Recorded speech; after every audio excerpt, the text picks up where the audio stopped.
Hey guys, welcome back to Man Time. Today's episode, I am working on the Ford 555 again. It's an old tractor, it happens. So what was happening was the hydraulic fluid from the power steering system was leaking out, and it was seeping from the pump that's up under the dash here. And it was just kind of seeping out around where it connects together. It's like a three-piece construction. And it has, 4 hydraulic lines going to it, coming down and going to these cylinders down here and connected to a pump. But yeah, it was seeping out of there. It was just, I want to get this thing ready for the summertime. It's too wet, and there's nothing I can really do with it right now. So I might as well make it perfect while I've got the opportunity, right? So I had to keep filling it up, with power steering fluid, hydraulic fluid, from the power steering pump up here in the front connected to the engine, and it was just getting super annoying. So there was no way to really tighten up the construction of that pump with it in the vehicle, and so I just decided to jump into it and take it out of there and take it apart. So let me show you what all tools you're going to need for this job and some of the things that I had to do to get that pump out of there, and then we'll take apart the pump and look at the pump. So welcome to Man Time. Alright, so the first thing you're going to have to do is take all of the wires off behind the dash that go to your gauges here and to your ignition. Label those as you're taking them out, and that was basically the first step, is getting that dash off. Now, behind here, there is the one temperature gauge line that I didn't get off of there. There's really no way to get it off of that gauge. It's like a one-piece construction with the gauge and the line and all that, so I wasn't able to get that off of there. Let's see here. Then there's this kick panel. You're going to want to take that loose. It said in the manual to take the pedals off, but I actually found that even with the pedals off, there's no way to get this thing out of here. I guess you'd have to take I don't know, looking down inside of there, I really don't see a way to take the pedals off without, just doing a whole bunch of stuff. So, but anyways, I was able to get out the steering pump. It sits right in here. You're going to have to take your steering wheel off, and you're going to need one of these big 3-jaw pullers to get that off of there. I think it was like 1 1/16, and I ended up breaking the plastic from around there, but was able to get that 3-jaw puller on the steel parts of that. Once I got it all broke up, there's 3 little tabs of metal on there. Got the 3-jaw puller on those little teeth on there, and was able to get that off. And then you've got this tube that's going to slide off, and then from there you've got these 4 bolts, and then of course your hydraulic lines, which are right down there. You got 4 of those. Take those loose. To get this bottom bolt out right here, I had to cut a slot down in there with a jigsaw, and that way I could get my wrench right on that lower bolt there, and was able to turn that bolt off there. There wasn't any other way to do it that I could see. So if you're trying to get that off of there, you've got that shaft coming right out the center there. There wasn't any way to get that lower bolt loose. So, but you don't have to disconnect the shaft. The shaft is 2-piece, and there's some pins that go through there. I was able to get the whole assembly out of there once I got the steering wheel off and that tube over there. I was able to get the whole assembly out. So let's go take a look at it. All right, so here is the power steering pump itself, and it's using this shaft here to divert hydraulic pressure between these different lines here. There's going to be a pressure line, a return line, and then 2 different lines that is going to the cylinders. And so when you turn one way or another, it's diverting that hydraulic pressure. But what was happening here, it was seeping from right around here, and you can kind of see there where there isn't any dirt, and that's a good indicator that you've got something leaking. If this whole thing is caked up with dirt, but you've got just spots there where the dirt's missing, you kind of know something's up. So, but I was able to look up under there, and I could see hydraulic fluid seeping out from there. And so now what I'm going to do is I'm going to loosen these here, take this assembly apart, and then see if there's some O-rings in there that are maybe worn out or cracked. And that's what I'm assuming is in there. Of course, another thing you want to have is your manual for your vehicle you're working on. So I've got the Ford 555 manual here. It's got really nice exploded views of kind of what's going on inside of there. So here's the back, and then here's that piece where it was seeping, but I don't see any O-rings in there. So we'll take it apart and see what's going on inside of there.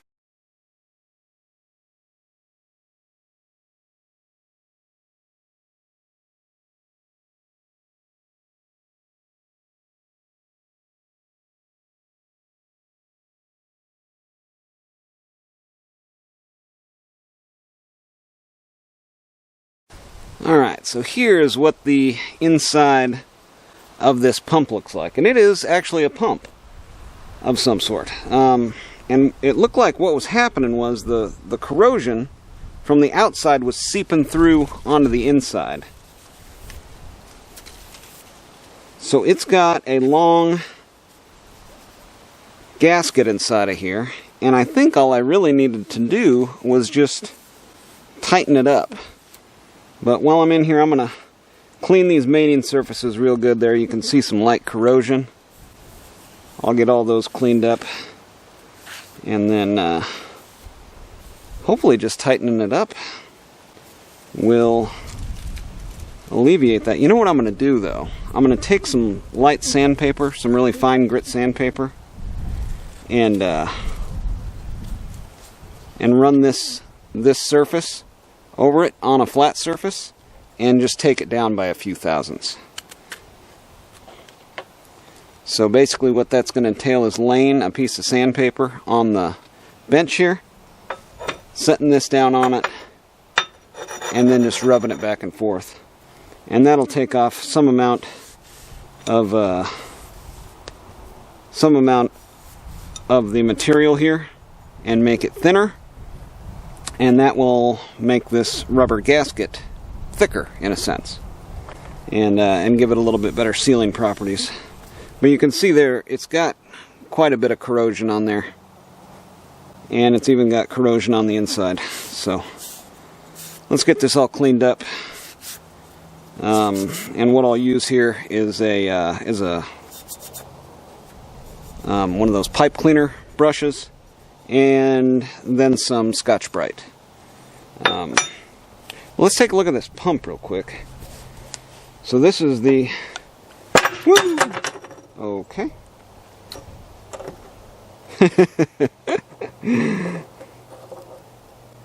Keep it in order here. So here's our end cap, and then it's got some pieces on the inside of it here.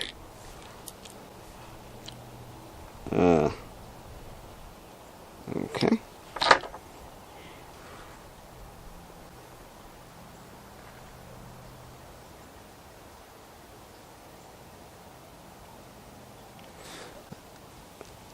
Looks like I just found a jigsaw puzzle. Okay. So if yours falls apart like mine does, and you find these little T-deals, so those are going to come down inside. Let's take a little closer look here. Alright, so this is the stuff that the exploded diagram and the repair manual isn't going to tell you about. So, in this piece here, you've got these little T's, and it's a little chunk of steel in the shape of a T, and that is going to go right down inside of here, and then it has got these little slivers of curved steel And then those are going to go behind that T.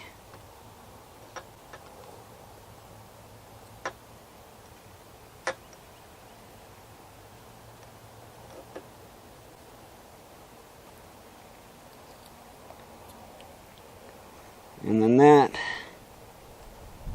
that's going to keep that T pressed to the outside there. So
yeah, I'm just not sure that I was getting enough material off of there.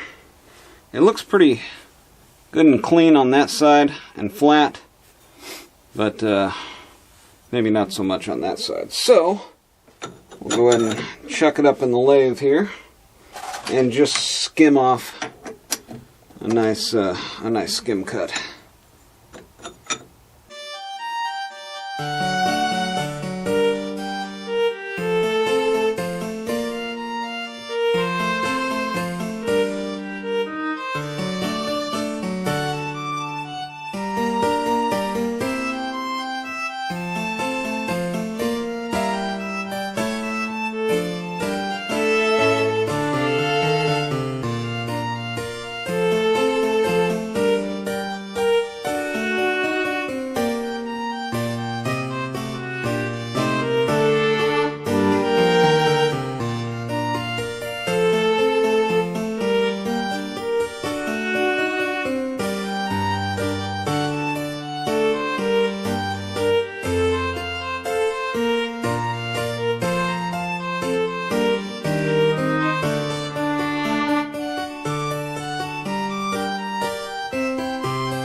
The sandpaper wasn't removing enough material quickly enough for me, so I just went to the lathe and machined off a couple thousandths there, maybe 2 or 3, and now it's nice and flat. And I know it's flat, and I know it's also clean and shiny, and I know the material is gone. So let's clean up our gasket. And again, what I'm hoping to do here is kind of give this gasket a new life by taking material off of this.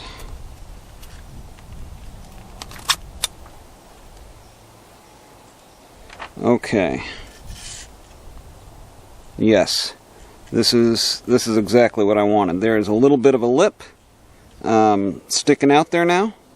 So by taking material off of this metal, it actually has increased the size of that. Now the other thing I haven't quite figured out here is how does this seal up? I am a little confused by that.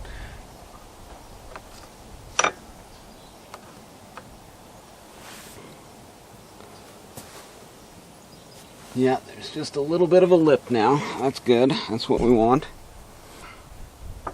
You know what, let me set that off to the side for a second. and put these bolts in here first. I don't know how these are going to seal though.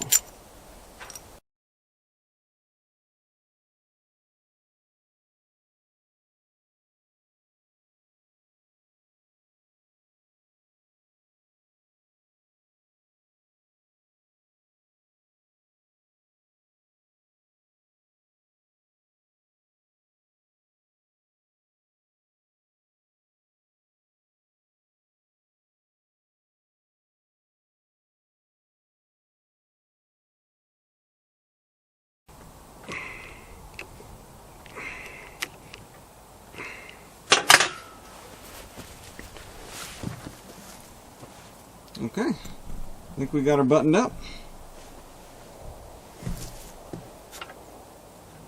Uh-oh.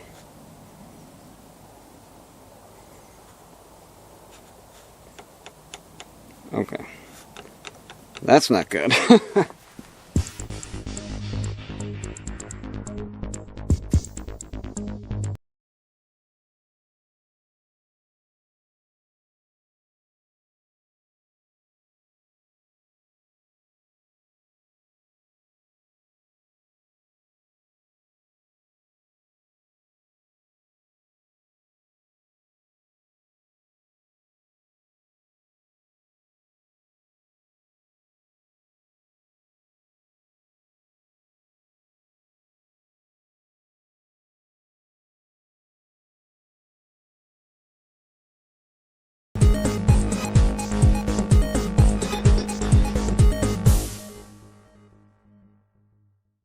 Alright guys, I cut out some parts fixing the power steering pump on the backhoe. What you didn't see there was me sanding the different inner plates of that pump for quite a while. What happened was, the ring inside of there, good boy, the ring inside of there, when I took the material off of there, I also had to take off that much material, or I'm sorry, the outside ring, kind of a canister. I took 5 thousandths off of there.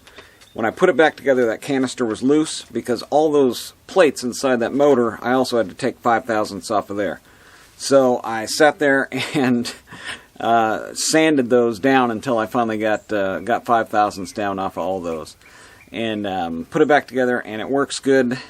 And so that was the repair. But if you have the same issue with a leaking pump like that, if you take material off of one part of that pump, you've got to take material then off of other pieces of it to get it to all fit back up. So I used the calipers there to measure, and saw that the stack of all those plates for that pump was 5 thousandths larger, and then proceeded to sand and sand and sand and sand and sand, and got arthritis in the process. But that's the fix for today. Thanks for joining me today on Man Time. Get out there, have you some man time too.